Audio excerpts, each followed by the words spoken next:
Oi gente, eu sou Vandana Shakti e hoje a gente vai falar sobre xamanismo. Seja bem-vindo!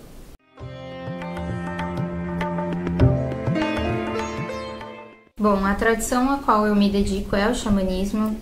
Eu sou uma estudiosa do xamanismo, então eu quis trazer hoje um pouco da minha visão, né, dentro da minha vivência e dos meus estudos sobre o xamanismo.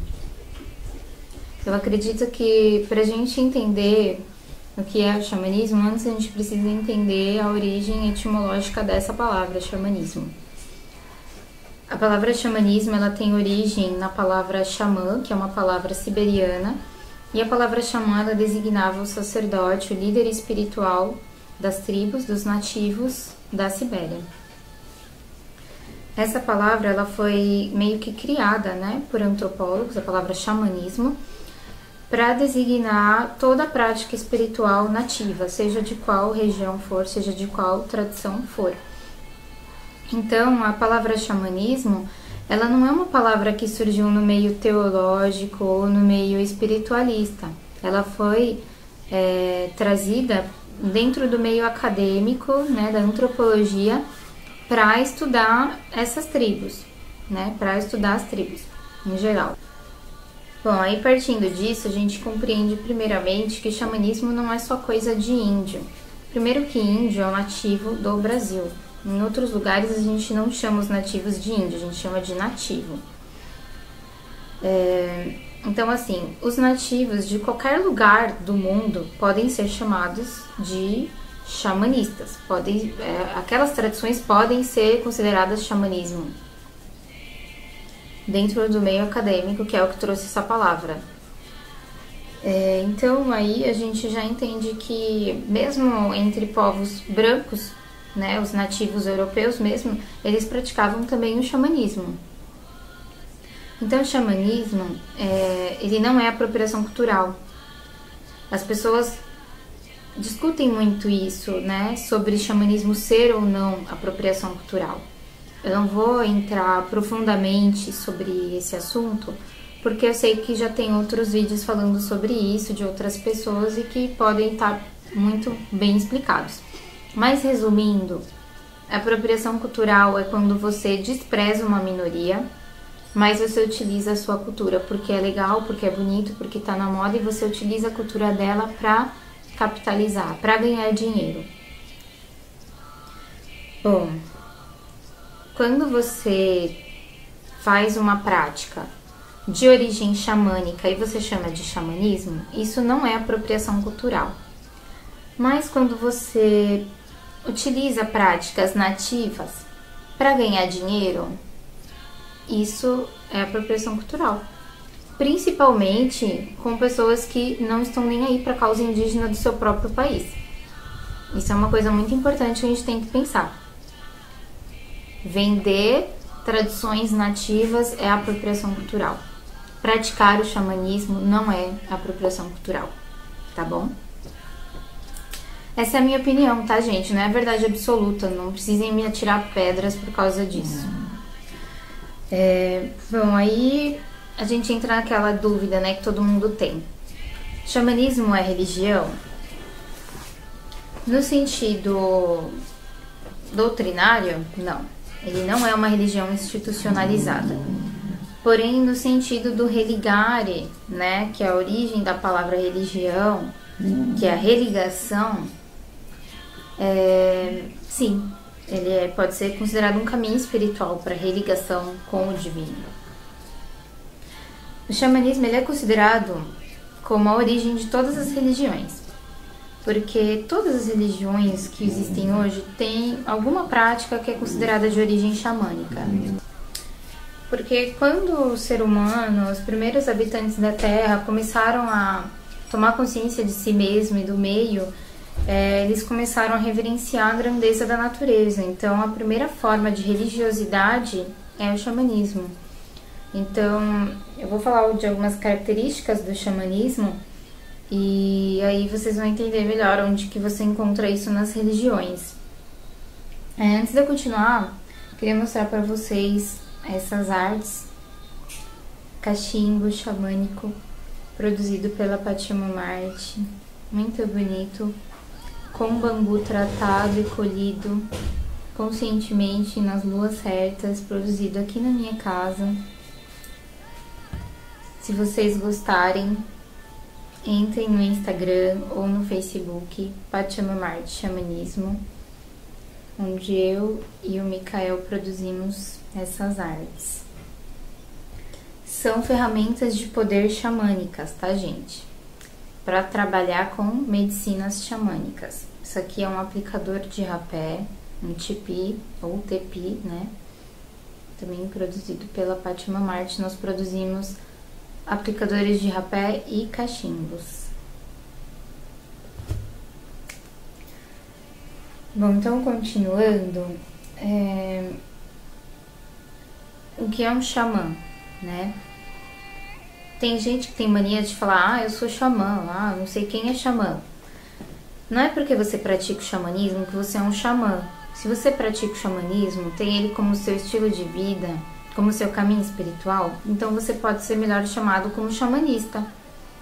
Eu sei que ninguém utiliza esse termo, mas eu gosto de colocar esse termo como o termo mais correto. Então, quando alguém me pergunta, eu falo que eu acho que o correto é ser chamado de xamanista. Primeiro que o xamã, ele era o sacerdote lá da Sibéria, né? Como a gente falou no início do vídeo. E como o xamã é um sacerdote, a gente não pode falar que só por praticar o xamanismo a pessoa é um xamã, porque ela não é um sacerdote. Imagina que eu vou na Umbanda, e aí eu frequento sempre a Umbanda e eu falo que eu sou mãe de santo, porque eu pratico a Umbanda. Não faz sentido, gente. Do mesmo jeito que o xamã era o sacerdote lá da Sibéria, o pai de santo é o sacerdote da Umbanda, o padre é o sacerdote do catolicismo, o pastor é o sacerdote do protestantismo e assim por diante. Então, toda tradição espiritual religiosa tem seus líderes, e isso precisa ser respeitado. Quando a gente fala, eu sou xamã, fulano é xamã, e não são líderes espirituais, a gente pode cair numa falta de respeito com os verdadeiros líderes espirituais. Dentro da tradição tupi-guarani, por exemplo, a gente tem o pajé, né? O paié, que é o sacerdote, o líder espiritual daquela comunidade, daquelas tribos, dentro daquelas tradições. Cada tradição tem uma língua, então cada tradição vai ter o seu nome, o nome do seu sacerdote. Em algumas tradições mexicanas, inclusive, se usa a palavra brujos, né?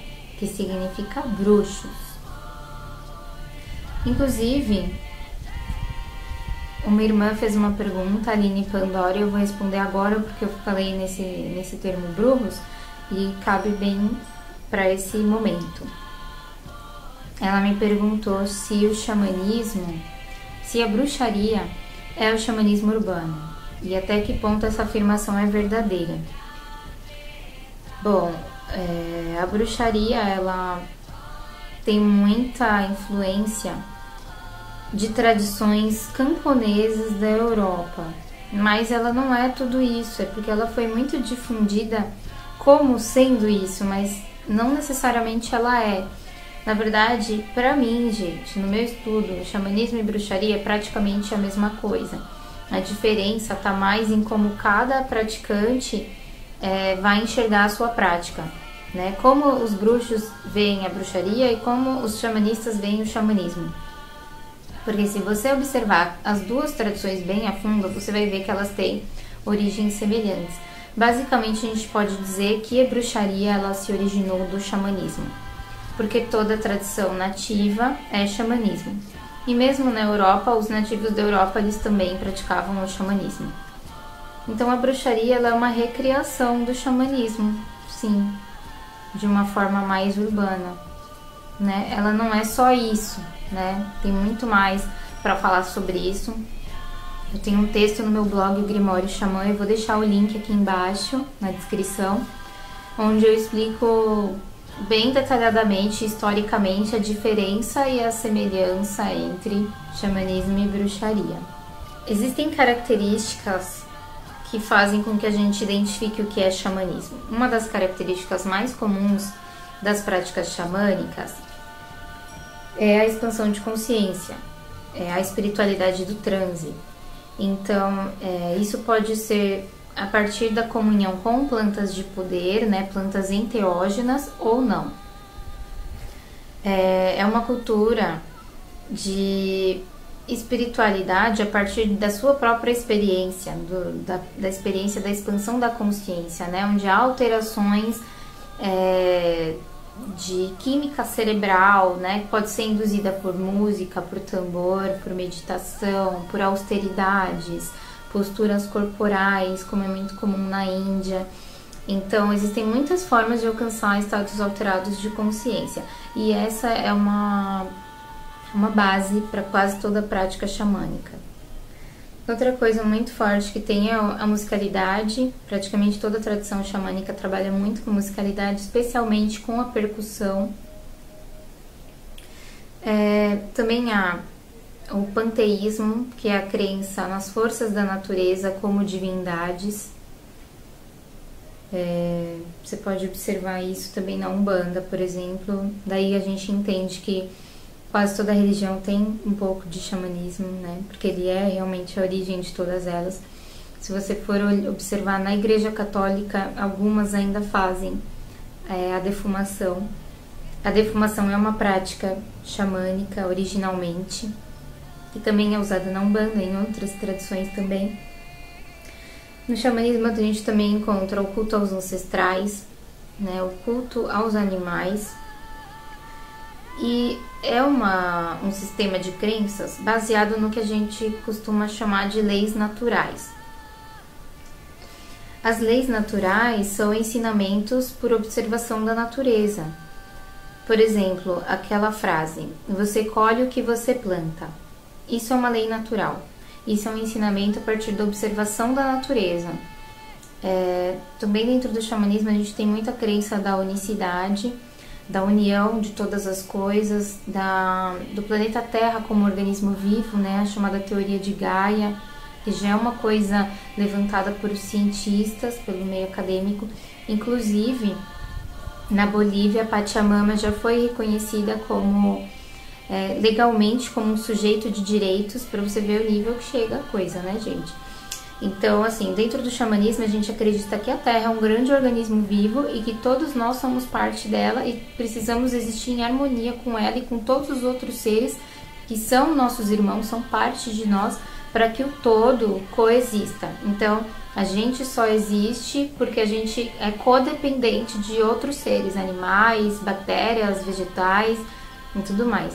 Toda a natureza é uma coisa interdependente. Bom, então, baseado nisso, o xamanismo também é uma tradição que traz muito da ecologia, isso é uma coisa que eu gosto muito no xamanismo, da consciência ecológica. E também, dentro dessa visão de unicidade, a gente acaba caindo para o xamanismo universalista. Porque como o xamanismo existiu no mundo todo, então se a gente for observar todas as tradições nativas, cada uma delas foi dando nomes diferentes para os seus deuses. Os incas chamam a Pachamama, né, a mãe terra de Pachamama. Os astecas chamavam de Coatlicue e Tonantzin. E os gregos chamaram de Gaia. Então, assim, todos eles têm, todas as tradições pagãs, antigas, elas vão trazer deuses como forças da natureza, né, que hoje já são mais personificados, né, e com seus nomes. Então, se tudo isso é xamanismo, aí você cai pro xamanismo universalista, naturalmente. Mas, gente, a gente deve lembrar que o xamanismo universalista, ele não é uma bagunça, ele não é você colocar qualquer música no ritual. Por exemplo, colocar música evangélica no ritual. A tradição evangélica acredita no Deus único. A tradição evangélica não acredita em forças da natureza. Ela não acredita em divindades que são forças da natureza. A tradição evangélica, ela é monoteísta. A tradição xamânica, ela é panteísta. Então você não pode unir as duas coisas e dizer que isso é universalismo. Entende? O universalismo, ele tem que ser uma coisa coesa. As tradições que você utiliza, elas têm que ter, elas não podem estar em total desacordo entre si, senão vira uma bagunça energética. Acho que é isso que eu tinha para falar de mais importante sobre o xamanismo. Se tiverem alguma dúvida, escreve aqui nos comentários. Se gostaram, curta, compartilha com seus amigos e inscreva-se no canal para ver os próximos vídeos. Em breve eu vou falar sobre fases da lua, que foi uma dúvida que tiveram no vídeo anterior. Se você ainda não viu o vídeo anterior, veja, onde eu trago uma previsão lunar para essa lunação. A gente ainda está dentro dessa lunação, então essa previsão serve por 28 dias, então você ainda pode assistir e se beneficiar dessas informações sobre as fases da Lua. Gratidão.